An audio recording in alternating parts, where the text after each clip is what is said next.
সম্মানিত ব্যক্তিবর্গের প্রতি সম্মান রেখে আমি আলোচনার অনেক লম্বা করতে চাচ্ছি না।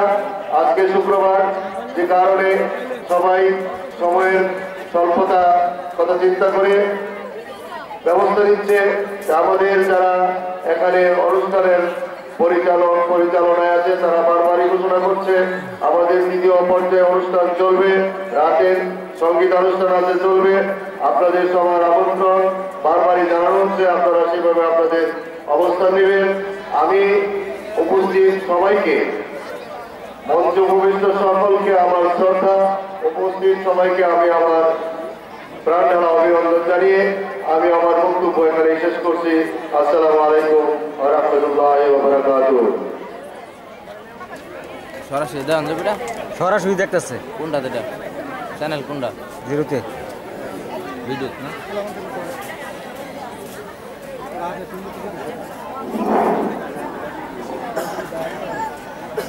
ধন্যবাদ জনাব রাজু ভাইকে।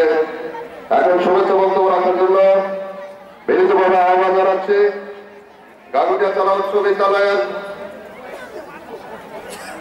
প্রাক্তন ছাত্র, গাগুটিয়া চালা উচ্চ বিদ্যালয়ের প্রাক্তন শিক্ষার্থী পুনর্বাসন পরিষদের উপদেষ্টা পরিষদের শ্রদ্ধ আহ্বায়ক, এই এলাকারই সন্তান শ্রদ্ধ বড় ভাই জনাব সাদিকুর রহমান সাত্তার ভাইকে শুভেচ্ছা বক্তব্য রাখার জন্য আহ্বান জানাচ্ছি। জনাব সাদিকুর রহমান সাত্তার। বিসমিল্লাহির রহমানির রহিম। আজকের এই মহতী অনুষ্ঠানে আমাকে বক্তব্য দেওয়ার সুযোগ দান করার জন্য আমি মহান আল্লাহ তাআলার নিকট শুকরিয়া আদায় করছি। আজকের এই মহতী অনুষ্ঠানের সম্মানিত সভাপতি বন্ধুবর জনাব আলী আকবর বিএসসি, প্রাক্তন শিক্ষার্থী পুনর্মিলনী অনুষ্ঠানের শ্রদ্ধেয় প্রধান অতিথি,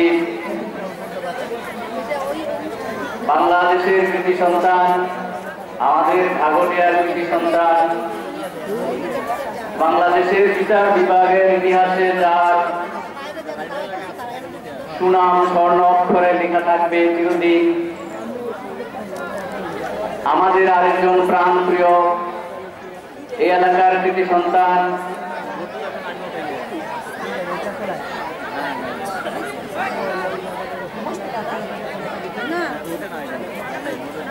জনাব বিচারপতি শাহ আবু নাঈম মুমিনুর রহমান, আজকের অনুষ্ঠানের উদ্বোধক এই এলাকার কৃতি সন্তান আলহাজ রেজাউল হক সাহেব,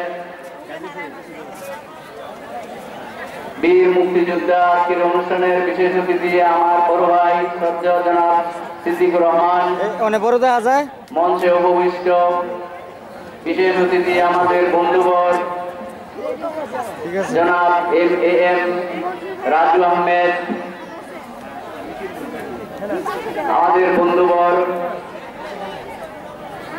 জনাব অ্যাডভোকেট কাজী আহসান উকিল,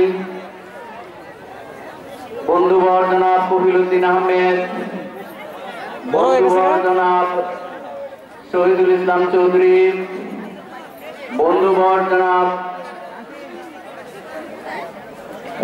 জয়নাল রানু ভাই, বন্ধুবর জনাব ওহিদুজ্জামান জুবাইর, বড় ভাই এবং বন্ধুবর জনাব শামসুজ্জামান নান্নু, আমার ছোট ভাই জনাব মনিরুজ্জামান মনির, জনাব তারেক হোসেন রিপন, আতিকুল ইসলাম রিঙ্কু সহ আমার ছোট ভাই, বড় ভাই, আমার বন্ধু বান্ধব, প্রাক্তন শিক্ষার্থী, এলাকার গণ্যমান্য ব্যক্তিবর্গ, প্রধান শিক্ষক সহ অন্যান্য শিক্ষক মন্ডলী, বিদ্যালয় পরিচালনা পরিষদের সদস্যবৃন্দ এবং আমার প্রাণপ্রিয় ছাত্রছাত্রী, আজকে আমার কাছে অত্যন্ত গর্বের বিষয়, এমন একটি মহৎ উদ্যোগের সাথে আমরা এক হতে পেরেছি, আমরা উপস্থিত হতে পেরেছি, আমরা পরস্পরকে জানবার সুযোগ পেয়েছি। আমাদের এই করিডোরের জন্মলগ্নের ৬৮ বছর পরে আমি সবার প্রতি কৃতজ্ঞতা প্রকাশ করি। সারা দেশের একটু বিরূপ পরিস্থিতির মধ্যেও আপনারা সবাই অনেক কষ্ট করে, অনেক জনজনটাকে পিছনে ফেলে আজকে এই জায়গায় উপস্থিত হয়েছেন। অন্তরের টানে, নারীর টানে আমরা সেজন্য গর্ববোধ করি। আমি ব্যক্তিগতভাবে এবং এই পুনর্মিলনী পরিষদের পক্ষ থেকে আপনাদের সবার প্রতি জানাই আমি আন্তরিক কৃতজ্ঞতা। সেই সাথে আমি কৃতজ্ঞতা প্রকাশ করি সবচেয়ে বেশি আজকের এই অনুষ্ঠান করার জন্য আমরা যখন বিব্রতকর অবস্থায়, চরম অধৈর্যের মধ্যে অনুষ্ঠানটি হবে কি হবে না, সুন্দরভাবে করতে পারবো কি পারবো না, সেরকম একটি বিপজ্জনক অবস্থায় উপস্থিত হয়েছিলাম, ঠিক সেই সময়ে আমাদের এই অনুষ্ঠানের প্রধান অতিথি হওয়ার জন্য যিনি সদয় সম্মতি দিয়েছিলেন, আমাদের আহ্বানে এই বিদ্যালয়ের সাথে যার অন্তরের সম্পর্ক অত্যন্ত ঘনিষ্ঠ, আমরা সবাই যাকে চাচ্ছিলাম, এই এলাকার মানুষ, এই এলাকার ছাত্রছাত্রীরা, এই এলাকার যুব সমাজ সবাই যখন চাচ্ছিল বাংলাদেশের সেই কৃতি সন্তান এই বিদ্যালয়ে যিনি এখনো সভাপতির দায়িত্ব পালন করে সুচারুভাবে বিদ্যালয়কে এগিয়ে নিয়ে যাচ্ছেন, সেই জাস্টিস শাহ মুমিনুর রহমান, বিচারপতি শাহ আবু নাঈম মুমিনুর রহমান, ওই স্যারকে পেয়ে আমরা অত্যন্ত গর্বিত, কৃতজ্ঞতা আমি প্রকাশ করছি আমাদের এই পুনর্মিলনী পরিষদের পক্ষ থেকে। আসলে এ ধরনের একটি অনুষ্ঠান আয়োজন করা অত্যন্ত কঠিন। এটার সাথে আমরা যারা যুক্ত ছিলাম, আপনারা যারা যুক্ত ছিলেন তারা দেখেছেন বাস্তব পক্ষে এই পুনর্মিলনী অনুষ্ঠানটা 2012 সনের, সেই অনুষ্ঠানটি আজকে 12, 13, 14 সনেও আমরা শেষ করতে না পেরে সৌভাগ্যের বিষয় 15 সালের শুরুতেই আমরা এটা করতে পেরেছি। আপনাদের সবার সহযোগিতায় এই অনুষ্ঠানটা করার জন্য যারা সব দিক থেকে আমাদের সহযোগিতা করেছেন তাদের প্রতি আমাদের আন্তরিক অন্তঃস্থলের কৃতজ্ঞতা প্রকাশ করি। আমরা আমার বক্তব্য যেটা সেটা হলো যে আমরা সবাই ব্যস্ত থাকি, সবাই কর্মব্যস্ত, বিভিন্ন কাজকর্মে ব্যস্ত, নানান ঝামেলায় থাকি। এর মধ্যে এই যে 68 বছর পরে আমরা একসাথে হতে পারলাম, এখন থেকে আমরা অন্তত চেষ্টা করব প্রতি বছর অন্তত একটি দিন আমরা যেন এখানটায় একটু কাটাতে পারি, এখানটা একটু সময় দিতে পারি, সবাইকে একটু জানতে পারি কে কোথায় আছে, আবার আমরা যাতে মিলিত হতে পারি, আমাদের সবারই ভালো লাগবে। আমরা এই বিদ্যালয়ে আমি জানি অনেক কৃতি সন্তান বিভিন্ন জায়গায়, এমনকি দেশের বাইরেও বিভিন্ন কর্মক্ষেত্রে নানাভাবে গর্বের সাথে অত্যন্ত উচ্চ জায়গায় আসীন আছেন, অনেক ভালো জায়গায় আছেন। আমার কাছে এই বাংলাদেশের বাইরে যারা ছিল তারা অনেকে ফোন করেছে যে আমরা যদি উপস্থিত থাকতে পারতাম আমাদের ভালো লাগতো, আমরা যদি আরো আগে জানতাম আমরা অবশ্যই চেষ্টা করতাম। আমিও চাই আজ থেকে আমরা সেই প্রতিজ্ঞা করব, যারা জানে না এখনো, যারা জানেন তাদের সবাইকে এগিয়ে আসার জন্য অন্তত বছরের একটি দিন আমরা যেন একটু একসাথে সবার সাথে সবাই মোলাকাত করতে পারি, দেখা সাক্ষাৎ করতে পারি, মনের ভাব আদান প্রদান করতে পারি। আসলে মানুষের জীবন আজকে আমাদের বলতেছিলেন আমাদের উদ্বোধক, ওনার বয়স 84 বছর। তো ওই রকম 84 বছর বয়সে যদি একটি লোক এরকম মাটির টানে আমাদের সবার মাঝে উপস্থিত হতে পারেন, তাহলে আমরা আপনারা যারা যুবক আমাদের উচিত আরো দৃঢ়তার সাথে, আরো পরিশ্রমের সাথে এগিয়ে আসা, এই কাজগুলোর সাথে জড়িত থাকা। আমরা গর্ববোধ করি তাদের জন্য, আমরা প্রত্যাশা করি ভবিষ্যতে এইভাবে এরকম আহ্বানে আপনারা সবাই সাড়া দেবেন।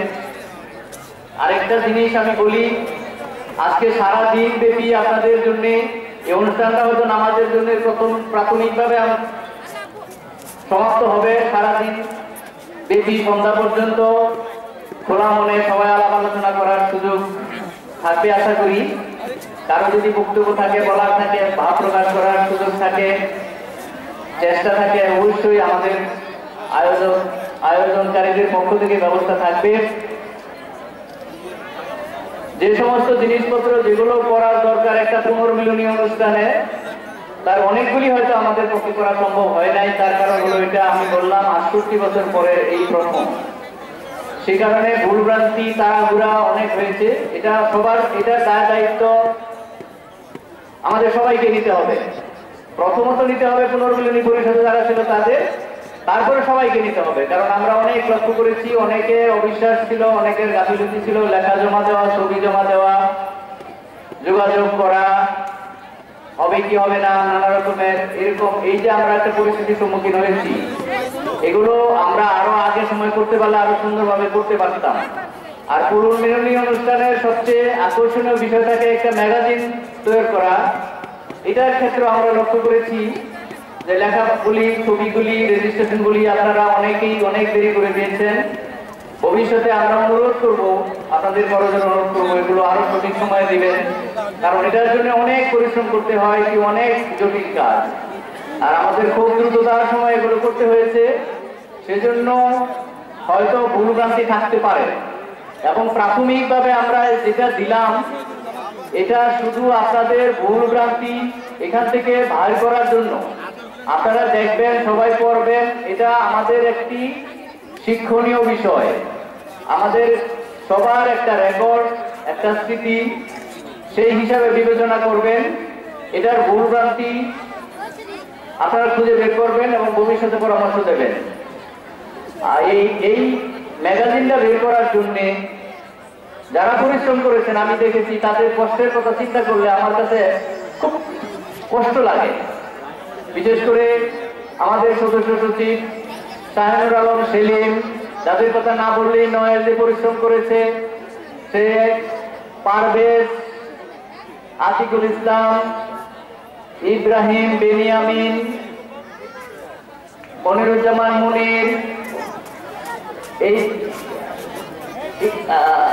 জাহাঙ্গীর, আমি যাদের দেখেছি সবচেয়ে বড় আমি তাদের কাছে কৃতজ্ঞ, যারা দিন রাত এই হরতাল অবরোধের মধ্যে, সকালে ঢাকায় গিয়ে আবার বিকালে চলে এসছে, আবার সকালে গেছে, আবার রাত্রে 12টার সময় চলে আসছে, এই পরিশ্রমগুলি প্রয়োজন করেছে। আমি ভবিষ্যতের জন্য অনুরোধ করব, একজন লোক, 3 জন লোক, 5 জন লোক যদি একটি কাজ করে, একটা গাড়ি 5 জন লোকে ফেলে দিতে পারবে না।